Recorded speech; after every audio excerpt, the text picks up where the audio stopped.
Hi, my name is Veronica. Today we're going to talk about a game-changing book written by a former lead kidnapping negotiator with the FBI, Chris Voss.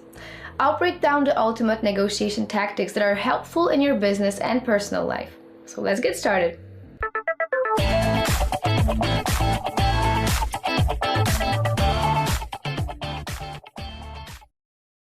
After many years of numerous hostage negotiations with the highest stakes possible, Chris Voss found that separating the people from the problem is not easy when kidnappers' emotions are the very problem.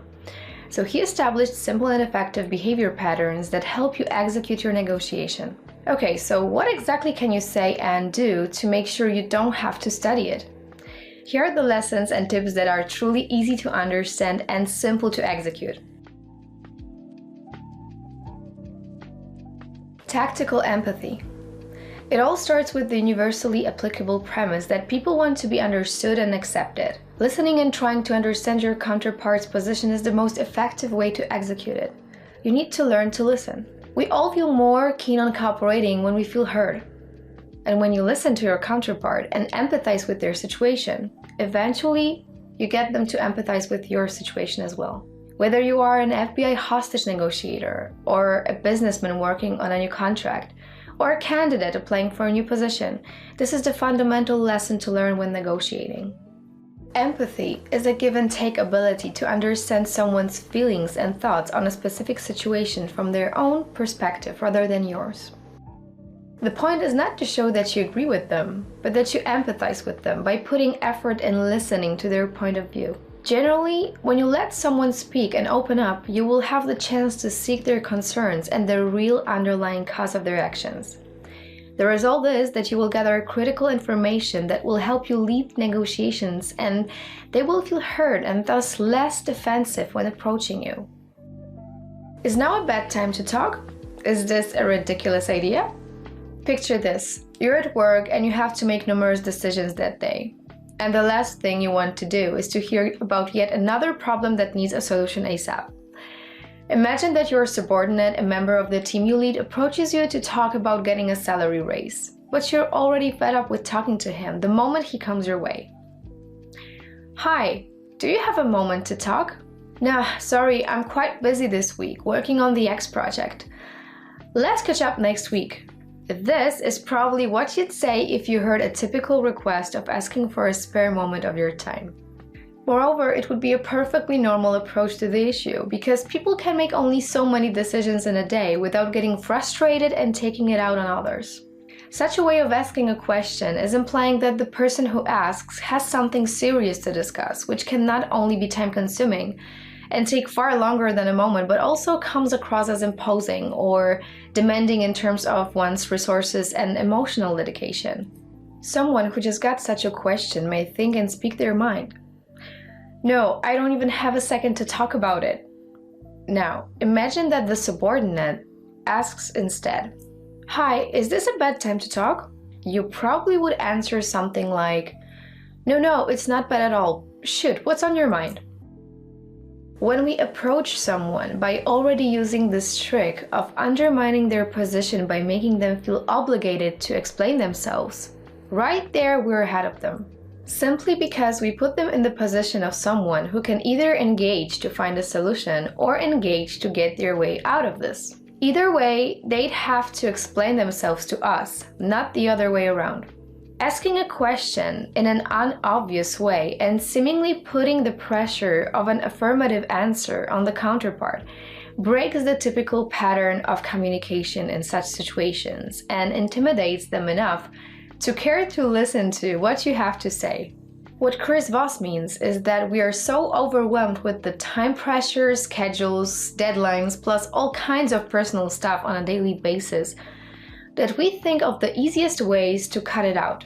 However, if someone breaks our pattern of thinking down and tweaks the approach to merit, we start being more engaged and solution-oriented.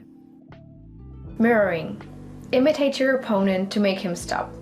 It doesn't appear often to be fully aware of imitating other people we talk to, but it's a positive sign of creating some kind of a bond that leads to trust. People tend to be more empathetic and understanding to those who are similar to them, and to the contrary, fear and distrust what's different.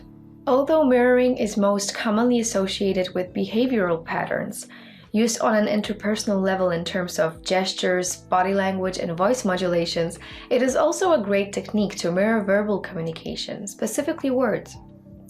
The intention of mirroring should be, "Please, help me understand," or "What do you mean by that?" This way you manifest not being defensive or willing to fight against someone. Voss says that the key is to repeat 3 last words or 3 keywords of the last message someone just delivered. This way, by repeating back what people say, you trigger a mirroring instinct, and your counterpart will inevitably elaborate on what was just said and sustain the process of connecting. Moreover, they might start doubting the sense of their own words, which at first are being said out loud with confidence and power. Once they listen to what you mirror, thus they listen to the exact words said or asked by someone. Let's bring up an example. Imagine yourself in the following scenario of creating loads of unnecessary work. Your boss tells you, "Let's make 2 copies of all the paperwork." "I'm sorry, 2 copies?" "Yes, 1 for us and 1 for the customer." "I'm sorry, so you're saying that the client is asking for a copy and we need a copy for internal use?" "Actually, I'll check with the client. They haven't asked for anything, but I definitely want to have a copy." "Absolutely. Thanks for checking in with the customer. Where would you like to store the in-house copy though? There's no more space for paperwork in our air car." "It's fine. You can store it anywhere." "Anywhere?" "Actually, they can be stored in my office for now. I'll ask my assistant to do this and you just go ahead and make 2 digital copies for now." This example shows that imitating someone when asking questions makes them rethink their position and engage them in finding another solution. Sometimes because they realize what they asked for didn't make sense, and sometimes to save time. And either way, you get to walk away with your way. Labeling. Neutralize the negative, reinforce the positive. Labeling is a skill that is used with the aim of letting you reinforce a good aspect of the negotiation or diffuse a negative one. The main goal of labeling is to address the underlying emotions, not only the ones presented which are the result of the deeper ones. First, you should detect the other person's emotional state. When you ask someone about their family or work, or to be precise, when you ask a landlord about their neighbors and he starts fidgeting his feet, you get the idea what the situation is like. Once you've spotted an emotion you want to highlight, you need to label it aloud as a question or a statement. Usually, we'd start it off with something neutral like, "It seems like you don't like," "It looks like you value," "It sounds like it's important to you," rather than, "I hear something is wrong with you," or "Are you mad? Are you sad?" Your aim should be to get them to agree with you and your observation, and eventually say, "That's right." Your questions should be empathetic and trigger your counterpart to reflect on your observations. When you hear, "That's right," it's a negotiation breakthrough. This way, we show that we acknowledge our counterpart's concerns and doubts without pointing the attention towards ourselves. Even more importantly, when they notice our empathy and feel invited to share how they feel, they exhibit more attention and trust towards us. Usually, people start sharing what's on their minds, and the more they open up and talk about their feelings and opinions, the more information we gather and the closer we come to finding the right solution. Why every no gets you closer to the final yes. Voss points out that we should break the habit of attempting to get people to say yes too soon. Being pushed for yes makes people defensive. We've been trained since childhood to go for yes, as if its opposite, the word no, was the worst word you could ever hear. And even though we want to get to an agreement, the easiest way to get there is by provoking negative answers at the beginning of negotiating. There are unlimited meanings to answering someone in the negative. Usually a no is not a definite no. Most of the time it means, "I'm not ready to agree," "I don't understand," or "You're making me feel uncomfortable." The key is to listen to their answer and figure out the actual reason for someone to say no. So to give you an idea how to execute this tactic, imagine that you've been working on a project with your customer who's ignored you for a while, and after sending him one email and a follow-up and calling him, you're fed up with this feeling of being powerless and ignored. So what you should start doing, instead of writing questions which seek confirmation like, do you still want me to take care of this matter?